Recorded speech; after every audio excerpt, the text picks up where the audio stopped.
Romanos capítulo 2. Hoy estamos concluyendo el capítulo 2 y nos toca del versículo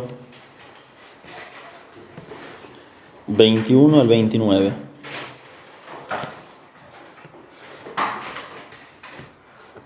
Pero vamos a leer para poder complementar y poder entender mejor desde el versículo 17, que es lo que el pastor dio la semana pasada. Dice así, Romanos 2, 17.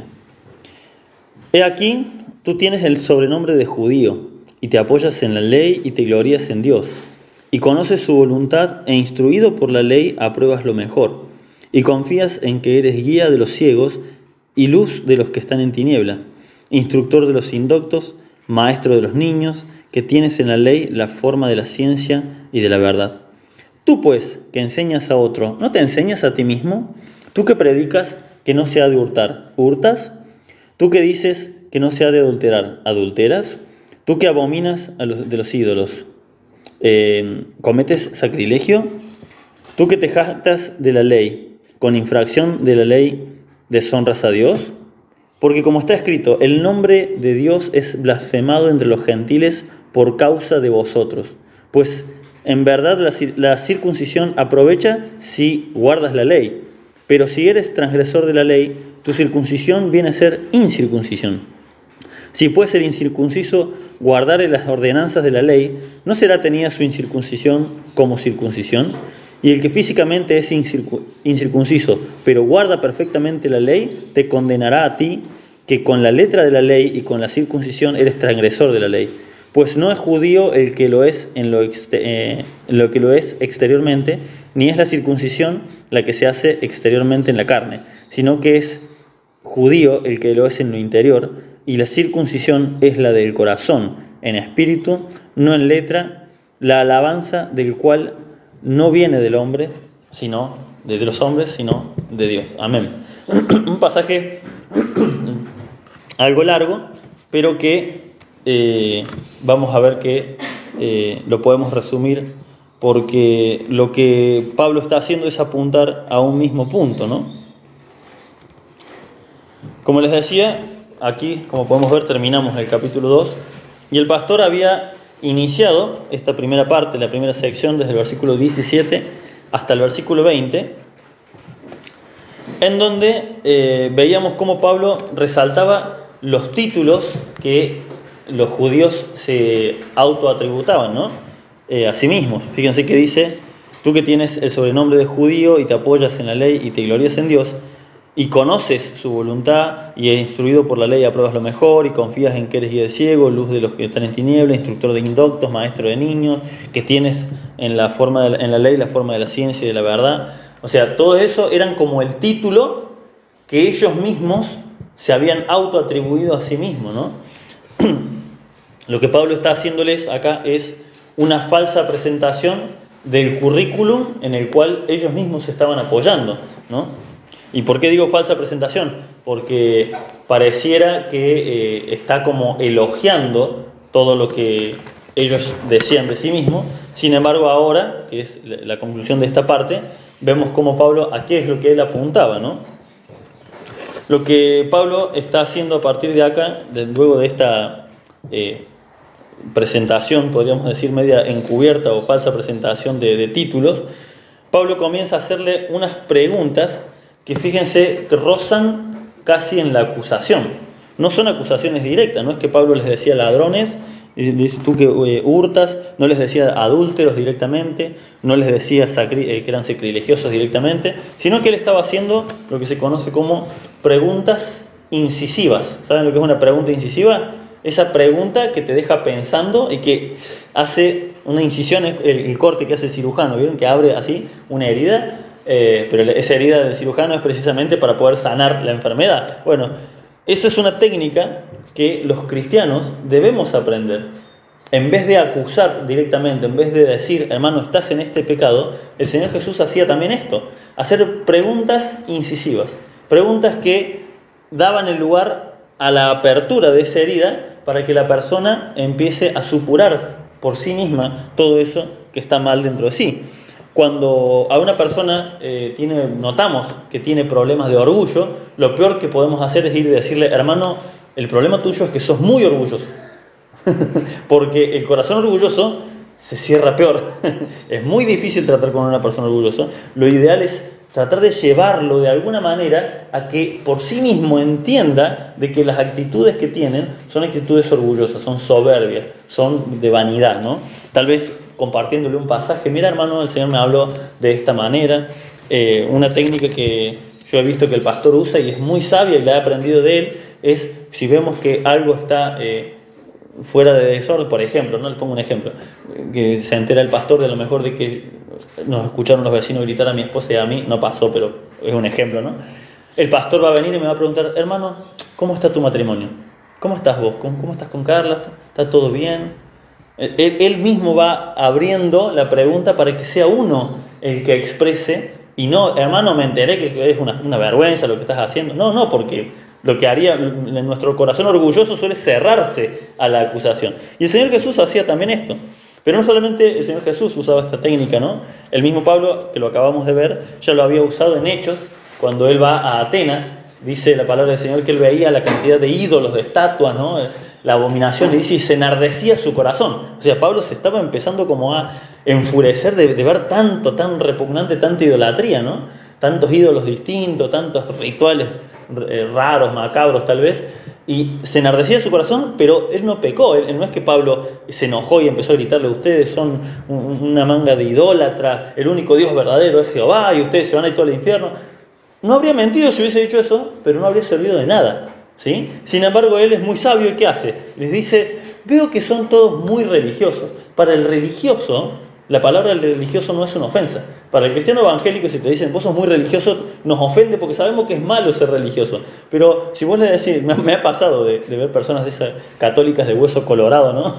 Que les decís, ve todas las estatuas y la Virgen y el ¿cómo se llama el otro? El rosario, y le decís, usted es una persona muy religiosa, ¿no? Y con orgullo te dice, por supuesto que sí. Tiene un orgullo de esa religión. Y Pablo aprovecha eso y le dice, en todo veo que son muy religiosos. Y, obvio, están re contentos ellos por lo religiosos que eran.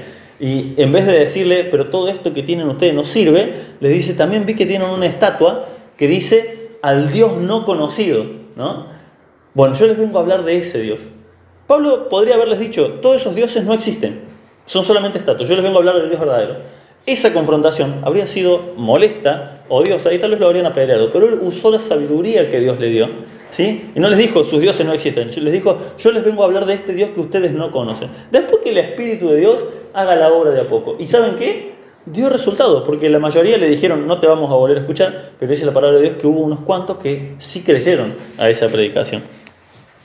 Otro que tuvo, en este caso, Pablo estaba predicando a personas que no conocía. Acá en Romanos le está predicando a gente de la iglesia. Ahora, ¿qué pasa cuando tenés que reprender a alguien que está por encima en cuanto a un rango que Dios te dio, que Dios le dio? Por ejemplo, al pastor. ¿Cómo le decís al pastor o a un hermano que está sirviendo en el púlpito? Es más complicado, porque solemos ser más orgullosos, porque creemos que tenemos... yo a saber cuánto que enseño la palabra, ¿no?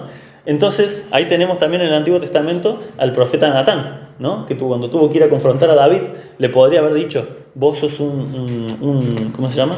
Un adúltero y un asesino, porque le quitaste la mujer a Urías y encima lo mandaste a matar. Le podría haber condenado de una, pero sin embargo viene Natán de una forma estratégica y le relata una historia de esto. ¿Se acuerdan? De la ovejita, que le quitaron a un vecino, le quitaron su única ovejita, un hombre que tenía muchas ovejas, una representación perfecta de lo que era, porque era la única esposa de Urías, y el rey en ese momento por su cultura tenían derecho, privilegios no dados por Dios, pero sí era normal que los reyes tuvieran más de una mujer.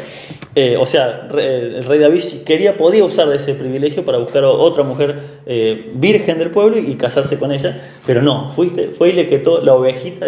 Entonces David, enojado, porque era un hombre justo a pesar de que estaba en pecado, dice, el tal es digno de muerte, o sea, tiene que morir ese malvado por lo que dice. Y ahí Natán aprovecha y le dice, ese sos vos. Eso es exactamente lo que vos hiciste. O sea, Natán abrió una incisión para que él solo supure. ¿Ven? Cuando dijo, el tal es digno de muerte. Bueno, ese sos vos. No te estás dando cuenta que te estás condenando solito. Es una estrategia que tenemos que aprender los cristianos a usar. A saber hablar con mansedumbre, con suavidad, ¿sí? pero sin dejar que la palabra de Dios, sin aguar la palabra de Dios, ¿no? Ojo, son dos cosas distintas. Bien, leamos el versículo 21 al 23 rápidamente. Vamos a agarrar así de a 2 o 3 versículos cada vez que leemos, porque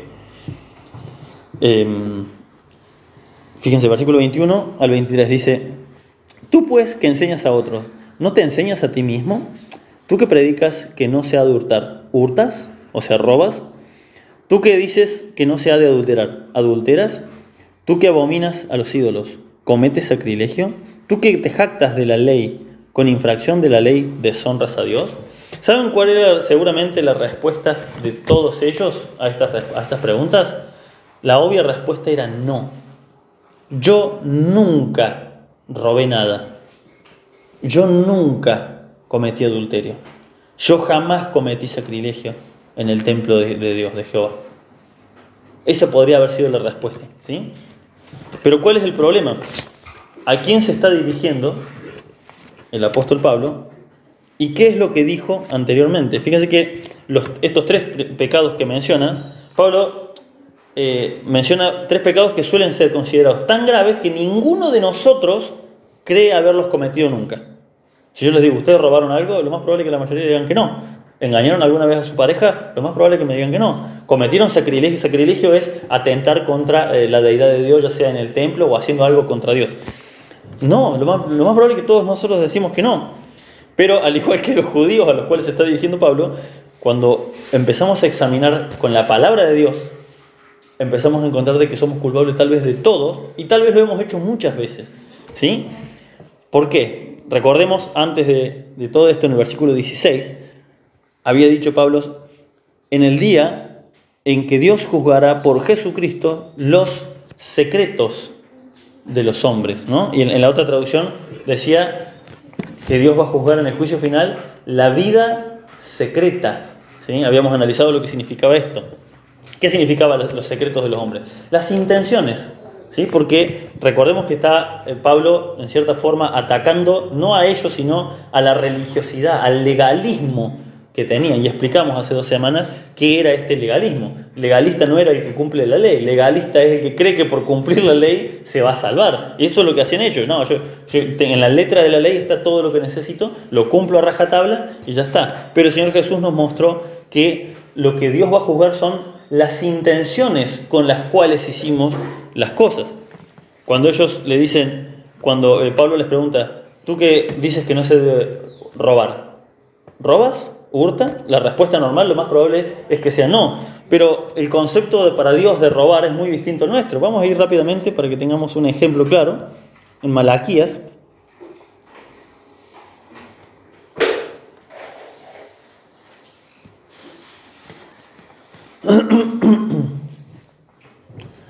en Malaquías capítulo 3, versículo 8 al 9.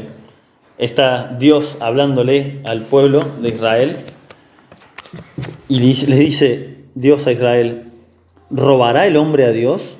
Pues vosotros me habéis robado. Y dijiste: ¿en qué te hemos robado? En vuestros diezmos y ofrendas. Fíjense que ellos preguntaban ¿en qué? O sea, ¿dónde? ¿Cuándo? Yo no robé nada, nunca, menos a Dios. Claro, robar a Dios, ¿qué significa? Ir y a lo mejor meterme en la iglesia y robarme algo de la iglesia. ¿Eso sería un sacrilegio? ¿Robará el hombre de Dios? Dice, ¿en qué te hemos robado? En vuestros diezmos y ofrendas. Y el Señor les dice: malditos sois con maldición, porque vosotros, la nación toda, me habéis robado. Vemos que el concepto que Dios tenía de robo era muy distinto a lo que ellos consideraban como un robo. Nosotros también muchas veces robamos. Tal vez no robamos plata, pero ¿saben qué sí le robamos a Dios? Le robamos el tiempo que le corresponde a Él. Le robamos nuestra consagración porque le pertenecemos a Él. ¿Saben? Y tal vez no atentamos contra Dios, pero a veces robamos a nuestros hermanos. ¿Saben qué les podemos robar? A veces les robamos por una mala actitud, les robamos una ilusión, un sueño.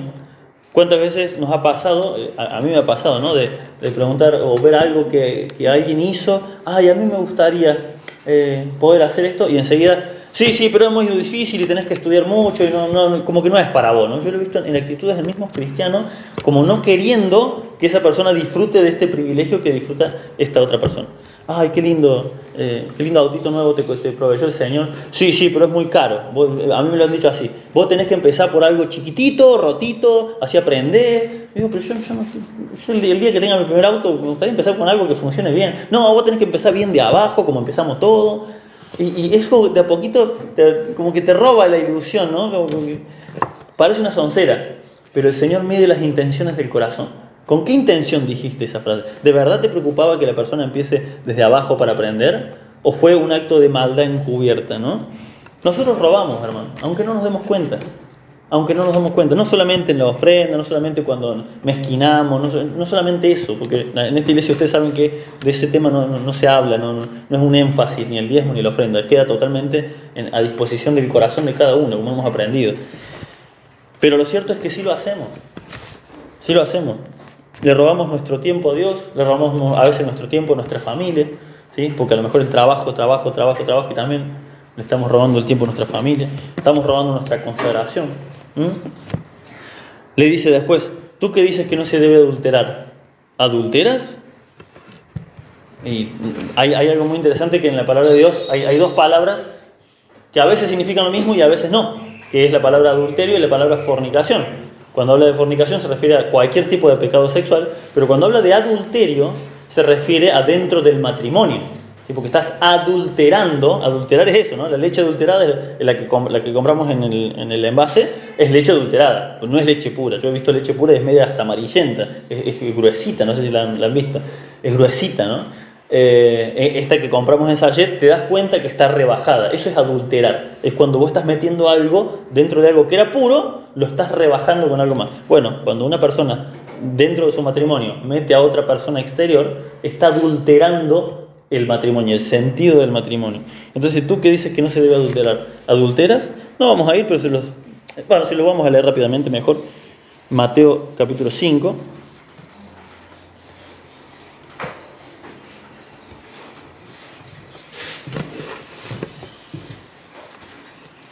Versículo 27 al 28, dice, oíste que fue dicho, estas son palabras de Jesús, ¿no?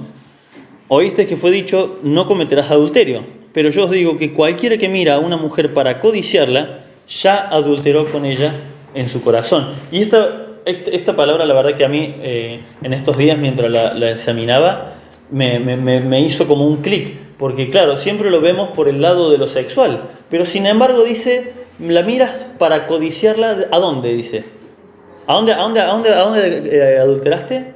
En el corazón, ¿sí? O sea que no es adulterio solamente, porque a veces podés estar viendo a una persona, tal vez no con deseo sexual, pero tal vez sí pensando, ay, ojalá mi esposa fuera así, ay, ojalá mi esposo fuera, ay, también hay un adulterio, aunque no nos demos cuenta. Ay, ojalá yo hubiese tenido un mejor matrimonio. También no nos damos cuenta, pero estamos atentando. Dice la palabra de Dios que Jehová aborrece el repudio. ¿Sí? No es solamente el divorcio. El hecho de que nosotros estemos repudiando a nuestro esposo diciendo, ay, ojalá fuera mejor. Estamos repudiando, estamos haciendo menos a nuestra pareja, quien es nuestra misma carne, dice la palabra de Dios. Hemos cometido adulterio, seguramente también lo hemos cometido con el corazón. No solamente en el pensamiento, por eso les digo, siempre nos vamos al extremo, al deseo sexual. No necesariamente. Las intenciones del corazón, dice la palabra del Señor, son las que Él va a medir. ¿Sí? Tú dices que aborreces a los ídolos. ¿Cometes sacrilegio? Claro, acá a quien ellos se lo decía, obviamente eran los judíos, y cometer sacrilegio sería atentar contra Dios, tal vez en el templo de Dios. Pero resulta que, esto yo no lo sabía, lo descubrí ayer mientras estudiaba esto, resulta que, ¿saben que tenían una maña? Algunos de estos judíos tenían una maña muy interesante, que era robarse las ofrendas de los dioses paganos. Porque total, como un ídolo no son dioses reales, se roba. Pero ¿cuál es el problema? Que estás robando propiedad ajena. Por más que sea un dios pagano, no es tuyo. Sí cometían sacrilegio en otros templos, tal vez no en el Dios, y agarraban y se quedaban con esa plata. Estás robando. Y estás robando un templo. Tal vez no era el templo de Dios, no son dioses reales, ¿no? Pero como veíamos, hablamos de Pablo en Atenas, ¿no? Aún así tuvo cierto, no respeto por las imágenes, sino respeto por las personas, por sus creencias erradas, o sea, porque en sus creencias erradas había una posibilidad de salvación. ¿Y qué causaba esto? ¿Qué causaba esto? Lo que dice el versículo 24, fíjense, volvamos a Romanos.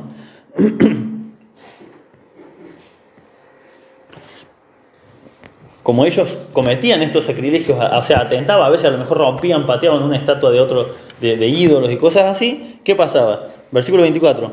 Porque como está escrito, el nombre de Dios es blasfemado entre los gentiles por causa de vosotros. Estas cosas que hacían terminaban haciendo que los que no eran judíos insulten a Dios, maldecían a Dios. ¿Sí? El nombre de Jehová es blasfemado significa que decían todo tipo de blasfemia, todo tipo de porquerías la decían contra Dios. ¿Por qué? Por una mala actitud. Por una mala actitud de los que se supone que eran el pueblo de Dios. Ahora, recordemos que le está hablando a la iglesia que está en Roma. Por lo tanto, esto, ¿a quién se lo está diciendo? A nosotros. Porque a pesar de que nosotros, por la gracia de Dios, estamos en una congregación donde intentamos lo más posible ser lo más fieles a la palabra de Dios, también sabemos de que el cristiano evangélico en general tiene mala fama. ¿Es así o no es así? A mí me duele cuando escucho una burla, como los pastores evangélicos que son todos choros. Y me da bronca, digo, loco, no es así. No es así. Los pastores evangélicos lo único que quieren es el diezmo. ¿Por qué? Porque se cometió sacrilegio dentro de la casa de Dios, porque se puso por encima el dinero, se puso por encima un montón de sonceras que no tienen nada que ver con la palabra predicada por el Señor Jesucristo para nosotros y que nosotros debemos predicar. ¿Qué se hizo dentro de él? Se cometió sacrilegio. ¿Sí? Y eso, dice, por causa de eso, por culpa de eso, esas aberraciones que a veces no tenemos cuidado, por causa de una mala actitud que a lo mejor tuvimos en la calle, eso también es cometer sacrilegio. ¿Saben por qué? Porque estamos atentando, porque a donde vamos somos templo del Espíritu Santo, así que si nosotros nos portamos de una forma indecorosa en la calle, el templo de Dios, ahora somos nosotros, ya no está en Israel el templo, dice, nuestro cuerpo es el templo del Espíritu Santo, así que andamos con el templo de Dios para todos lados, llevándolos así, y la gente está viendo eso. Y dice la palabra de Dios que el mundo está viéndonos. El mundo aguarda, dice, la revelación de los hijos de Dios. El mundo está así, expectante. Vieron que nunca vas a escuchar que digan, este es un budista, Los musulmanes hacen cosas aberrantes en su religión, sobre todo los más radicales. Nadie dice nada. Bueno, pero es su cultura. Pero apedrean a las mujeres. Bueno, pero es su cultura, no me puedo meter. Ahora, cuando un cristiano, hijo de Dios, comete un error, los ojos del mundo están ahí para devorar. Porque el enemigo, dice, el mundo entero está bajo el mal, exactamente, bajo el maligno. El mundo entero tiene al maligno susurrándole, mirá el cristianito. A mí una vez yo en la secundaria, y todavía, yo creo que en ese momento todavía no era nacido de nuevo, pero sin embargo tenía el comportamiento de como corresponde a un cristiano. Y una vez, haciendo sonceras dentro de la clase, estaba la profesora, y yo, estábamos todos hablando, haciendo sonceras, y yo empecé a hablar como gaucho, y hacía como burla de los gauchos, ¿no? Y a la directora, no me acuerdo cómo fue por qué se dio, pero yo le empecé a hablar como gaucho. ¿Y usted qué se piensa? Que nosotros, los del campo, algo así, una broma. ¿Saben qué me dijo la directora? En ese momento era profesora, después ¿eso te enseñan en la iglesia? No estaba diciendo nada malo, solamente estaba haciendo una mofa del gaucho, no decía ninguna mala palabra, ninguna cosa. Simplemente fue, pero como ella estaba molesta, fíjense el ataque que me dijo. ¿Eso te enseñan en la iglesia a vos? Hasta en esos pequeños detalles tenemos que estar. Porque el diablo está, dice ahí, buscando como león rugiente a quien devorar. Por causa, dice como está escrito, por causa de ustedes, el nombre de Jehová es blasfemado. Por culpa de ustedes, por culpa de sus malas actitudes, nos dice el Señor. Por culpa de que cometemos sacrilegio, porque llevamos el templo de Dios a todos lados, ¿sí? El nombre de Dios es blasfemado por culpa de nuestras actitudes, de lo que nosotros hacemos mal. Esto debería ser nuestra mayor preocupación. ¿Sí? ¿Cómo actuamos ante el mundo? Esto es lo que se conoce como el mal testimonio, ¿no? No es cualquier, a veces decimos, bueno, el mal testimonio es que me pescaron justo haciendo algo malo. Me pescaron justo viendo lo que no tenía que ver. No, hermano. El nombre de Dios es maldecido, es insultado por culpa de nosotros. Cuando obviamente no hacemos lo correcto. Versículo 25. Pues en verdad la circuncisión, recordemos que le está hablando a judíos, pues en verdad la circuncisión aprovecha, o sea, sirve de algo, quiere decir, si guardas la ley, ¿sí? Pero si eres transgresor de la ley, tu circuncisión viene a ser incircuncisión. O sea, vamos a traspasarlo a nuestro ámbito cristiano. La circuncisión era una señal que Dios le dio al pueblo de Israel que estaba en el cuerpo del hombre, ¿no? Ahora, nosotros los cristianos, tenemos una señal también en nosotros, que también es exterior, es en nuestro cuerpo. Y fíjense qué curioso esto. La circuncisión se hacía por lo general cuando eran niños, y es algo que nadie podía ver porque es algo muy privado que está en las partes genitales. Entonces nadie podía saber si era circunciso o no solamente viéndote, pero la señal estaba ahí, ¿no? Ahora nosotros los cristianos tenemos una señal también que la hacemos una sola vez en la vida. ¿Sí? ¿Cuál es? Amén, muy bien.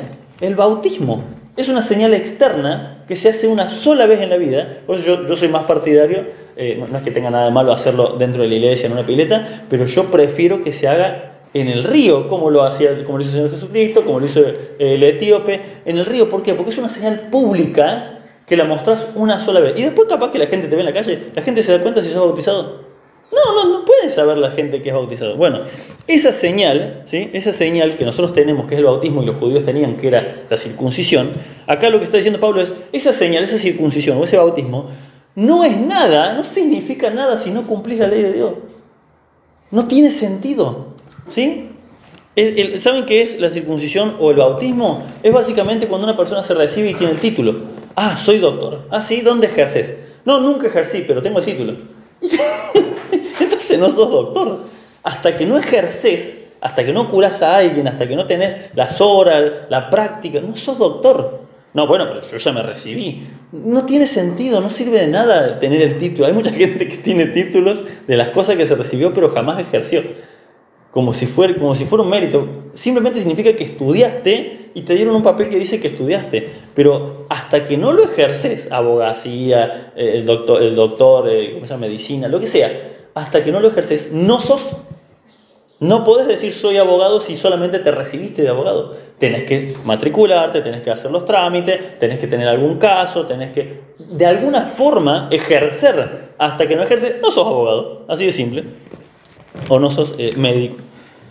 Eso es la circuncisión para los judíos y el bautismo para el cristiano. Y tristemente hay muchos cristianos que creen que como ya estudié la palabra de Dios, ya entendí que la salvación es por medio de la fe y no de las obras, como ya entendí estas cosas, ya tengo el título. ¿Sabes qué me falta? Bautizarme. Ya está. Ahora ya estoy bautizado. Ahora ya soy un hijo de Dios. ¿Se acabó ahí la cosa? No. Ahora tenemos que ejercer. Ahora tenemos que ejercer en el caso de la medicina, esa medicina, sanar a otros, ¿sí? Servir de alguna manera. Lo mismo pasa con la Cena del Señor. También tristemente hay mucha gente que considera que el hecho de participar, lo hemos escuchado tristemente de gente que ya no está, pero lo hemos escuchado en esta congregación, de gente que le reclamaba al pastor, la única reunión que deberíamos tener es la reunión de la Cena del Señor y nada más. O sea, lo que hacemos, la mitad de nuestra reunión. Esa persona pretendía que vengamos, cantemos unos himnos, damos la reflexión, participamos en los símbolos y nos vamos a la casa. Y a veces esa persona se agarraba, se paraba y se iba. ¿Cómo puede ser? Porque consideraba que la Cena del Señor ya lo era todo, ya está. Ahí se acabó mi evangelio. Es triste, pero hay gente que cree que la señal en el cuerpo, la señal material, es lo que hace al cristiano. Que como dice el dicho del mundo, el hábito no hace al monje, ¿no? Exactamente, bueno, el bautismo no hace al cristiano. Acá Pablo le dice, la circuncisión no hace al judío. Versículo 26. Si pues el incircunciso, o sea nosotros los que no somos judíos, si el incircunciso guardare las ordenanzas de la ley, ¿no será tenida su incircuncisión como circuncisión? Fíjense, el Señor justo me dio el pasaje al principio, ¿no? Para el ladrón al lado de la cruz. ¿Sí? ¿A dónde está el bautismo del ladrón al lado de la cruz? ¿Sí? Pero sin embargo, a pesar de que no estaba bautizado, no se pudo bautizar porque estaba crucificado, no se podía bajar de la cruz, obviamente, de todos modos, fue al reino del Señor. ¿Por qué? Porque creyó en Él, porque la obra que tenía que hacer, que era la más importante, era creer que este que estaba crucificado al lado de Él era el Hijo de Dios, ¿no? Entonces su falta de bautismo fue tomado como bautismo, no importa, fue un bautismo en sangre, tristemente, con la terrible muerte que tuvieron. Si pues, versículo 26, el incircunciso guardare las ordenanzas de la ley, ¿no será tenida su incircuncisión como circuncisión? Y el que físicamente es incircunciso, o sea, los cristianos se refiere acá, obviamente no se refiere a una persona del mundo, pero guarda perfectamente la ley, te condenará a ti. ¿A quién está hablando acá? Al judío. Te condenará a ti que con la letra de la ley y con la circuncisión eres transgresor de la ley. Esto se puede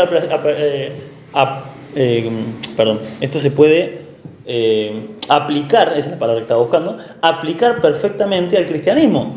Una persona que a lo mejor nunca le enseñaron que debe bautizarse, pero cumple la palabra de Dios, ¿sí? A lo mejor vive una vida entera tratando de servir a Dios de la mejor manera posible en una iglesia donde no le enseñaron la doctrina del bautismo, pero toda la vida se dedicó, creyó verdaderamente en Cristo, pero no le enseñaron esa parte. En el día del juicio va a terminar siendo uno de los que dice: te condenará a ti. ¿A quién? A mí, que me creo que porque estoy bautizado, ya está, ya se acabó todo. Esa persona sin el bautismo, que tuvo un error doctrinal, pero bueno, creyó genuinamente en Cristo, va a terminar en el día del juicio levantándose, dice, y condenando, ¿sí? Porque dice, no sé si ustedes sabían, pero dice el día del juicio, los hijos de Dios vamos a estar junto al Señor, ¿sí? Vamos a estar, en el juicio final no somos condenados nosotros, es el mundo pecador, nosotros estamos con Él, con sus ángeles, dice, juzgando al mundo. Dice, ¿no saben ustedes que van a juzgar a los ángeles? Dice Pablo. No pueden comportarse así nomás. La labor que vamos a tener es impresionante. Como les decía acá, el ejemplo es perfecto para el bautismo. Versículo 28 y 29 dice: pues no es judío el que lo es exteriormente, ni es la circuncisión la que se hace exteriormente en la carne, sino que es judío sino que es judío el que lo es en lo interior. Y la circuncisión es la del corazón. Y fíjense esta aclaración que es clave para que entendamos todo esto. En espíritu, no en letra. ¿A qué les recuerda este pasaje? ¿Les recuerda algún otro pasaje de la palabra de Dios? En espíritu, no en letra. Vamos a ir a 2 Corintios. Hay un pasaje muy parecido.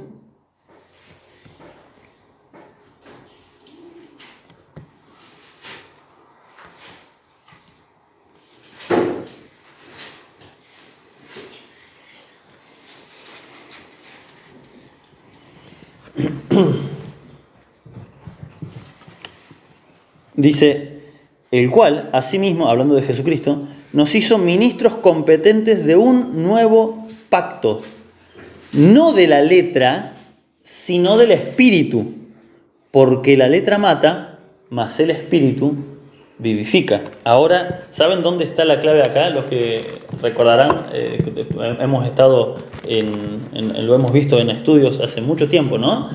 ¿Qué pasaba cuando acá hay la palabra espíritu, es la palabra con P al principio, pneuma, que significa soplo o aire, ¿no? Que es el espíritu, cuando Dios sopla en Adán, dice sopló, aliento de vida, eso es espíritu, ¿no? Pero está el Espíritu Santo, pero también está el espíritu de la persona. Ahora hay otra palabra que también es la misma palabra neuma, pero se refiere al espíritu de algo, se refiere a la intención con la que fue hecha algo. Acá cuando vemos la palabra, y seguramente lo habrán escuchado, ¿alguien no escuchó este pasaje alguna vez? La letra mata, pero el espíritu vivifica. Bueno, siempre se dice como no hace falta volverse tan loco con la letra, leyendo la Biblia, porque al fin y al cabo el Espíritu de Dios es el que nos da vida. Pero no está diciendo eso ni remotamente acá Pablo. Recordemos que cuando en la traducción a la Reina Valera lo hace perfectamente. La Reina Valera tiene algunos problemitas de traducción en cuanto a palabras, cómo se expresa, porque es un libro muy antiguo, ¿no? Pero acá la pega de una forma impresionante, porque cuando en la Reina Valera escribe espíritu con mayúscula, obviamente se está refiriendo al Espíritu Santo. Pero acá, fíjense, tanto acá en 2 Corintios, espíritu está escrito con minúscula. O sea, el que lo tradujo entendió que no se refería al Espíritu de Dios. 2 Corintios capítulo 3, versículo 6. Y luego, si volvemos a Romanos, vemos el mismo tema. Romanos 2, 29 dice, sino que es judío el que lo es en lo interior, y la circuncisión es la del corazón. ¿En qué? Fíjense, espíritu, y nuevamente está escrito con minúscula. ¿Por qué? Porque acá en Romanos se refiere al espíritu del hombre. Dice, sino que es judío el que lo es interiormente, ¿sí? Y la circuncisión es la que está en el corazón. ¿De quién? Del hombre, ¿sí? En espíritu, en su espíritu del hombre está esto de ser judío. No es que solamente en la letra, no solamente en que pertenece a un pueblo. Ahora, en la otra parte, cuando vamos a 2 de Corintios, tiene mucho que ver con esto que vemos, porque dice la letra mata, pero el espíritu vivifica. ¿El espíritu de qué? Si no se está refiriendo al Espíritu Santo, ¿a qué se refiere? Al espíritu de la letra, al espíritu de la palabra de Dios, la intención con la cual fue escrita la palabra de Dios. Hay algo que está, no sé si lo han escuchado alguna vez, pero es una terminología del derecho, ¿no? Que cuando hay una ley que dice algo, cuando a vos te van a juzgar por un delito, te van a juzgar por el espíritu de la ley, no por la letra de la ley, ¿sí? Hay una ley que dice que vos tenés que ir, le voy a poner un ejemplo para que me entiendan bien lo que quiero decir, un ejemplo práctico. Hay una ley que dice que vos no podés ir con el auto por la vereda, ¿sí? Te podés llevar una multa bastante grande, aparte atentás contra la vida de la gente. Vos tenés que ir por la calle. Y hay otra ley que dice que vos tenés que cruzar el semáforo en verde, y si está en rojo no podés cruzar. Y si cruzas en rojo, todo lo que te pase, el otro no es responsable. Ahora, fíjense, vos venís en una ruta andando a la velocidad correcta, supongamos que te permite como máximo 80 km por hora, es una buena velocidad, está dentro del margen de la ley porque el cartel decía máximo 80, así que yo voy a 80, vas en un semáforo, está en verde y cruza una persona en rojo caminando con un cochecito de bebé, un imprudente total, decide, porque está apurado, cruza en rojo rápido. Y vos venís a una velocidad que no podés frenar. Pisás el freno y el freno no funciona. Tenés dos opciones. O volanteas y te vas por la vereda y te estampas contra y rompes propiedad privada, todo, pero salvas la vida de esa persona. O pasás, seguís adelante nomás, total, la que cruzó en rojo es ella. Y si matas a esa persona y a su bebé, y lo lamento, no hubiese cruzado en rojo. Pero la ley no me va a condenar a mí porque vos fuiste la que actuaste mal. Esa es exactamente la comparación entre el espíritu y la letra. El legalista, ¿qué te va a decir? No, vos acelerá nomás. Si vos no es tu culpa. ¿Sí? La ley dice que vos tenés que ir en verde y él no tiene que cruzar en rojo. Así que vos pasalo por encima. Es más, volvé marcha atrás que no va a pasar nada. La ley no te va a hacer nada a vos. ¿Sí? Ese es el religioso. No, bueno, si se ofende el hermano por lo que le dije, lo lamento. Pero yo simplemente le mostré lo que dice la palabra de Dios.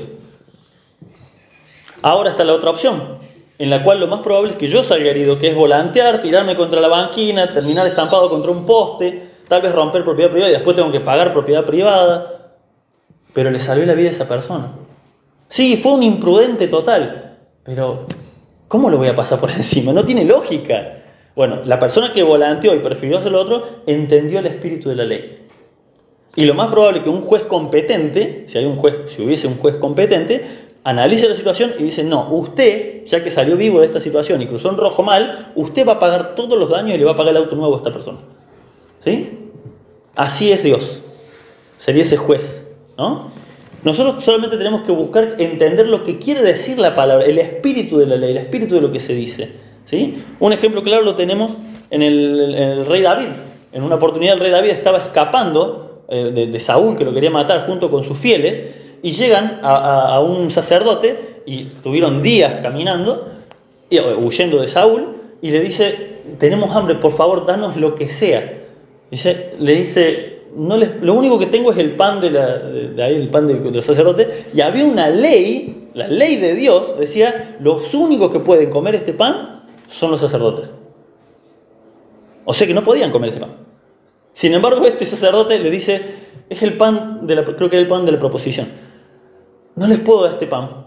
Y es como que este hombre entiende, no puedo dejarlos que se mueran de hambre. Y dice, bueno, si al menos estos hombres que vienen con vos no durmieron con ninguna mujer en los últimos tiempos y están santificados, bueno, está bien, entonces les doy el pan que es para los sacerdotes. Sí, le dice a David, no hay problema porque hace días que estamos huyendo, ninguno pudo estar con su esposa. Bueno, entonces, este sacerdote entendió el espíritu de la ley.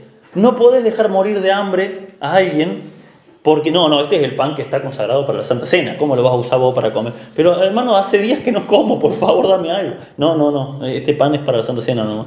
No tiene sentido. ¿Sí? Así es como actuaban ellos y así es como muchas veces actuamos nosotros, sin darnos cuenta. Porque nosotros estamos acostumbrados a que como yo ya entendí la ley, yo ya entendí que esto tiene que ser así, hasta me causa molestia y si se lo puedo decir, se lo voy a decir, hermano, esto no me gusta, vos estás mal. No, hay formas, como vimos al principio, como está haciendo Pablo, hay formas de expresar que la persona está cometiendo un error. Hay formas de ablandar, como dice la palabra de Dios, no ablandar la palabra de Dios, pero sí ablandar nuestra respuesta. ¿Sí? Podemos decir lo mismo con otras palabras. La blanda respuesta que hace, quita la ira. ¿Sí? Pero la palabra áspera hace subir el furor, dice en Proverbio. Si no me equivoco es en Proverbio. Esta es la gran diferencia entre el legalista y el Hijo de Dios. El legalista va a cumplir la ley de Dios, ¿sí? Porque cree que en ella tiene la salvación. ¿Sí? Pero el Hijo de Dios cumple la ley de Dios porque ama la ley de Dios. ¿Qué decía David? Oh Señor, cuánto amo tu ley. Es muy distinto, ¿sí? No es que, como vimos hace 2 semanas, no es que la ley ya eso es del Antiguo Testamento, dice mucho. No, hermano, ahora debemos cumplirlo con amor, con gozo, con alegría y con la prudencia que corresponde, ¿sí? No queriendo imponerle a los demás lo que nosotros entendimos. A lo mejor yo ya entendí que tal vez ver ciertos programas está mal, que hablar de cierta forma está mal.